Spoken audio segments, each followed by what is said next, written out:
Mira, hablar del tema de los cuidados, bueno, en este caso el cuidado remunerado de adultos mayores, requiere hacer algunas aclaraciones respecto al cuidado en sí.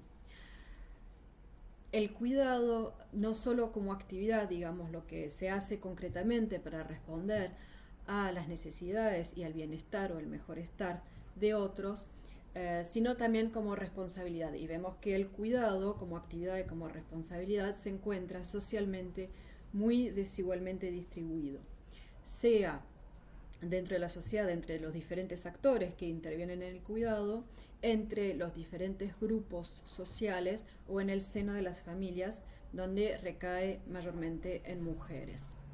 Por otra parte, también es importante recordar que no se nace sabiendo cuidar, que se aprende y se aprende cuidando, y que son las niñas y las mujeres sobre las que mayormente recae este aprendizaje y esta responsabilidad, que luego es presentada muchas veces como pareciera ser una cualidad natural que se asocia con los buenos sentimientos, que se asocia con la feminidad, y esto sostiene finalmente la desvalorización social y su delegación finalmente a grupos sociales desfavorecidos, y permite también desconocer lo que representan tanto su carga como sus dificultades, ¿no?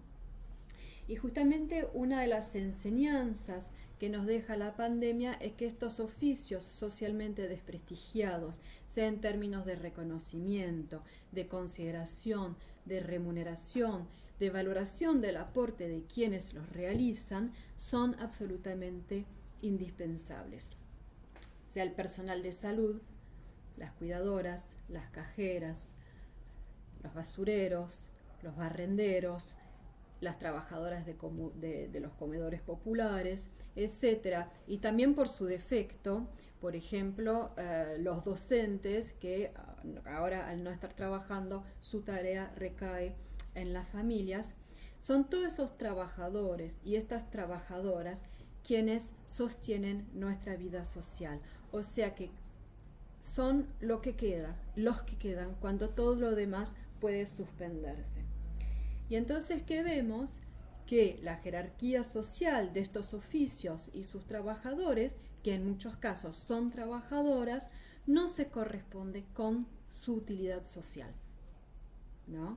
Y la pandemia echa luz sobre esta paradoja y finalmente abre la pregunta sobre qué tipo de sociedad queremos. Otro elemento importante para la perspectiva del cuidado y que la pandemia pone al desnudo es que de alguna manera se hace evidente nuestra vulnerabilidad como seres humanos, nuestra vulnerabilidad antropológica, que obviamente no se va a manifestar de la misma manera para todas y para todos en función del momento del ciclo de la vida, en función de las condiciones de vida, etcétera, etcétera, pero es algo que todos compartimos y que el discurso que hay sobre la autonomía individual tiende a ocultar los cuidados, tiende a ocultar todo el trabajo que hay que hacer y que sostiene esta supuesta autonomía individual, que muchas veces todo este trabajo que sostiene la autonomía es delegado y es ocultado. Para hablar del tema de los adultos mayores, del cuidado de los adultos mayores dependientes, también es necesario hacer algunas aclaraciones. Primero, que no habría que hablar de vejez, sino de hablar en plural de vejeces, ¿no? O sea, en realidad hay una gran heterogeneidad de los adultos mayores, hay una gran heterogeneidad en el territorio nacional, en la proporción, por ejemplo, de adultos mayores. No se puede comparar, por ejemplo, la ciudad de Buenos Aires con Misiones, y estas disparidades se reflejan en diferentes esquemas de vida, en diferentes tipos de respuestas que se dan ante las necesidades del cuidado, estas mismas necesidades que también varían en función del nivel socioeconómico, del sexo, etc. Quizás lo más importante que hay que recordar es que quienes llamamos personas mayores, la gran mayoría de ellas se valen por sí solas y no parecen grandes dependencias, ¿no? Obviamente que esta dependencia después va a aumentar con la edad y con la edad también aumenta la proporción de mujeres, ¿no? De mujeres adultas mayores.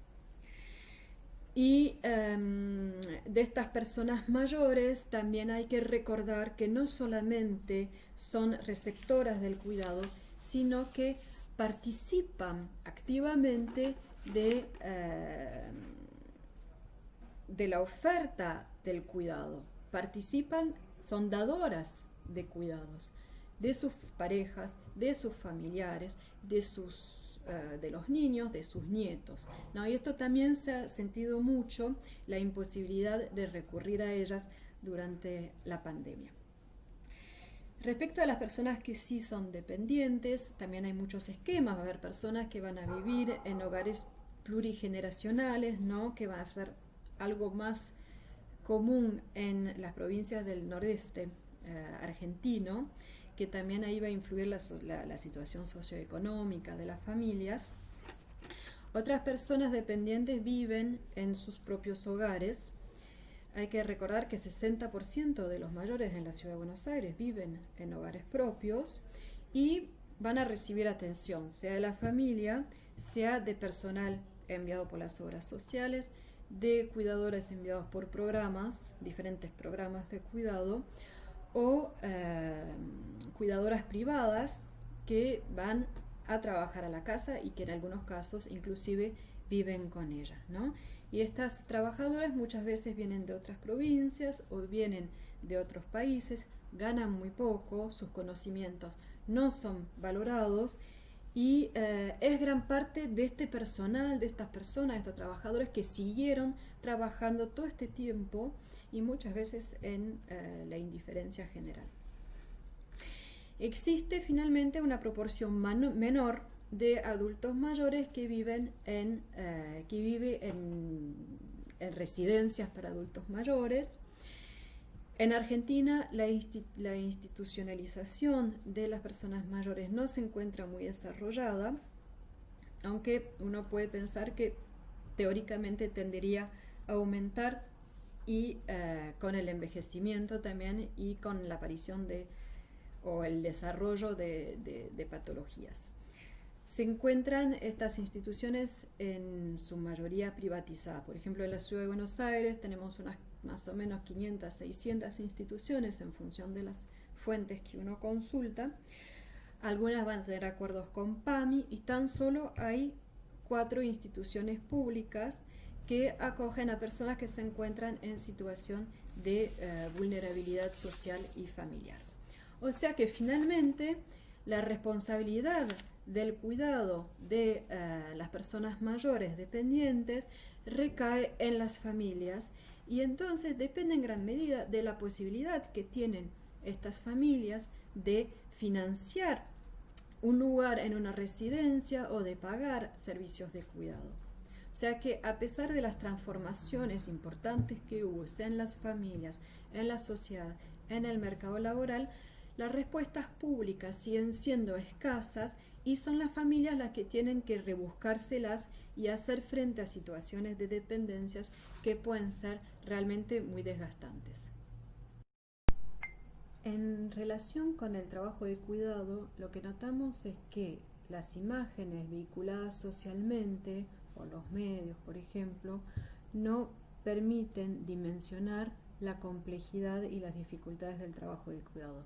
Si vos, por ejemplo, en Google pones cuidado más adultos mayores, es muy impactante porque la gran mayoría de las imágenes que salen son los de una mujer joven, una cuidadora, con un adulto mayor, que suele ser una mujer, las dos sonrientes, que transmiten armonía, en espacios claros que reenvían sea al blanco de lo médico o a la pureza. y es una representación muy idealizada que no da cuenta de lo que es el trabajo de cuidado. Es un poco como cuando vas a visitar a un familiar, por ejemplo, una residencia para adultos mayores, que cuando lo ves siempre fresco, lo ves prolijo, lo ves limpio, lo cual no permite, mejor dicho, no tener que saber el trabajo que se realizó para que esta persona pudiera estar así, ¿no? Son ejemplos que ilustran la poca visibilidad que caracteriza el trabajo de cuidado, que se borra detrás de su resultado, sea un espacio limpio, una persona prolija, y al mismo tiempo permite no tener que saber de esta parte más molesta del cuidado, en tanto que nos desvela nuestras vulnerabilidades más íntimas. Es un trabajo muy complejo el trabajo de cuidado, comprende diferentes dimensiones materiales, corporales, relacionales, afectivas, éticas, y requiere desarrollar saberes, habilidades, conocimientos que permitan manejar todas estas dimensiones. Y particularmente en el caso de los adultos mayores dependientes, implica una relación con la intimidad, una relación con el cuerpo del otro, que puede ser fuente de angustia porque refleja nuestra precariedad. El cuidado de personas que sufren trastornos cognitivos también es particularmente arduo, en tanto que muchas veces se pierden las referencias espaciales y temporales compartidas. Muchas veces las personas se resisten a los cuidados y de alguna manera se desdibuja la imagen del ser humano como ser de razón o como ser con pleno uso de sus facultades. Cada persona cuidada es un mundo, y trabajar con la vulnerabilidad humana implica encontrar respuestas adecuadas que no solamente pueden responder a guías de buenas prácticas que serían impuestas desde afuera. Tienen que poder ser discutidas, generar intercambios, ser elaboradas entre las trabajadoras y los trabajadores que se confrontan con estas realidades, que conocen estas realidades desde adentro, para que puedan ir construyendo colectivamente lo que se podría llamar las reglas de su oficio. Lo que pasa es que muchas veces las condiciones para esta elaboración no están dadas, sea porque la organización del trabajo implementada no lo permite, porque no alcanza el personal, el cual se encuentra siempre sobrecargado y no tiene la posibilidad de intercambiar, o porque se hace presión sobre el empleo poniendo a los trabajadores en competencia, etcétera, etcétera.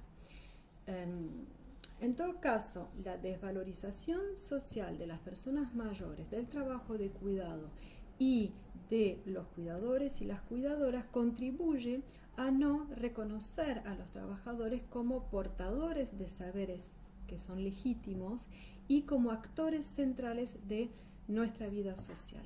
Y en tiempos de pandemia lo que vemos es que ellos y ellas siguen sosteniendo este tejido social que nos vincula con muchos de los mayores, poniéndose ellos y ellas mismas en peligro.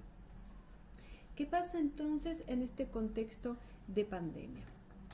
La pandemia ciertamente va a tener un impacto importante en las residencias de cuidado y en quienes cuidan a los adultos mayores, tanto en estos espacios como en sus domicilios.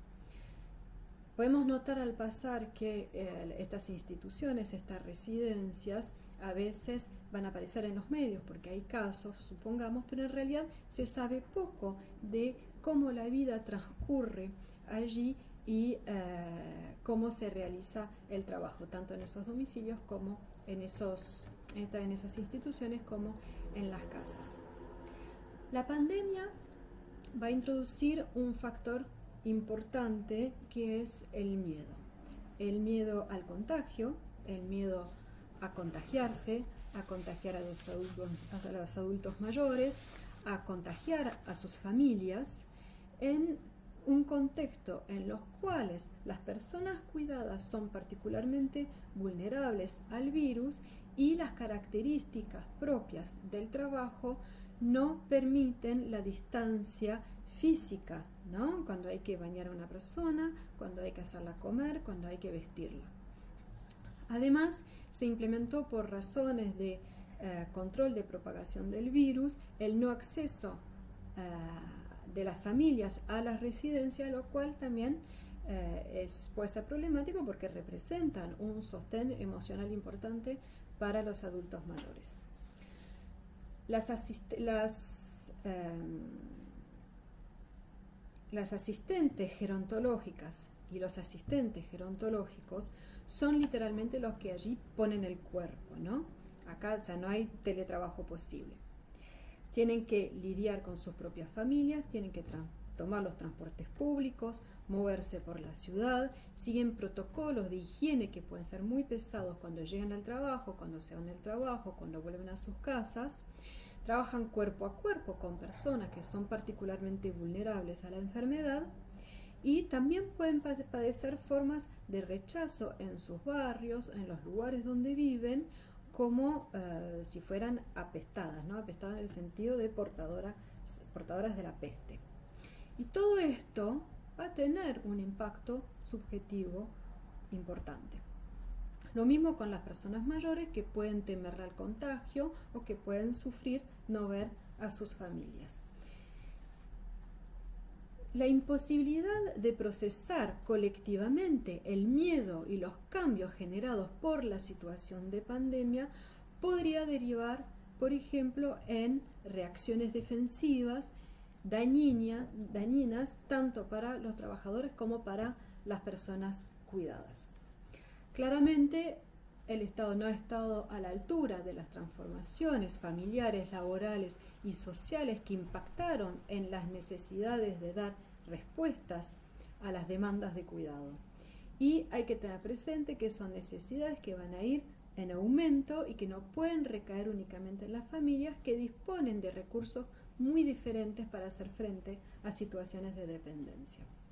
Hay que recordar además que cuidar a alguien dependiente requiere capacidades físicas, emocionales, relacionales importantes y que es tan demandante que genera situaciones de agotamiento físico, de agotamiento moral, que es algo que hay que tener muy presente. O sea, hay que pensar el cuidado pensando en las personas que dan esos cuidados.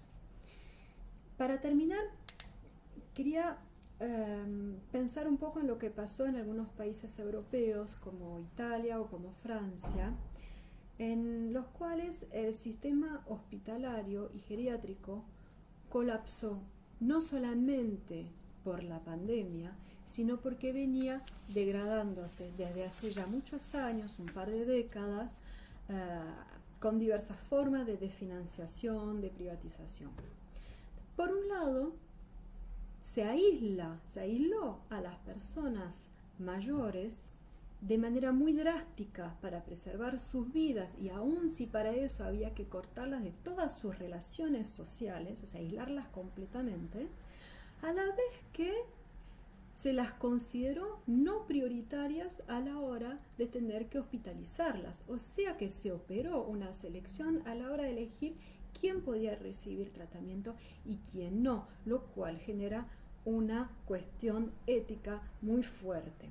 Y por otro lado, los mismos protocolos de aislamiento también tuvieron efectos importantes en los mayores, a tal punto que la extrema soledad en la cual estuvieron llevó a que algunos de ellos dejaran de alimentarse y se dejaran morir. Y por otro lado, del lado del personal, de estas instituciones, de los asistentes gerontológicos, no fueron considerados como personal prioritario a la hora de recibir el material de protección, ¿no? Justo ellos que trabajan en instituciones para adultos mayores. Y estos casos atestiguan del profundo desprecio social y político hacia determinados grupos sociales, como también ha podido pasar acá, por ejemplo, con personas que viven en algunos barrios o en las villas. Más allá de que esto haya sucedido en otros países, la pandemia dejó al desnudo situaciones sociales que nos tienen que ayudar a pensar qué queremos y qué no. ¿Cuál es el lugar de los adultos mayores que todos vamos a ser en nuestra sociedad? ¿Cuál es el lugar de los trabajadores y de las trabajadoras esenciales? ¿Cómo podemos reconocer fehacientemente su aporte social y ser más solidarios? ¿Cómo, y termino con esto, cómo podemos asumir mejor nuestra responsabilidad social y colectiva ante las diferentes necesidades de cuidado que tenemos como sociedad?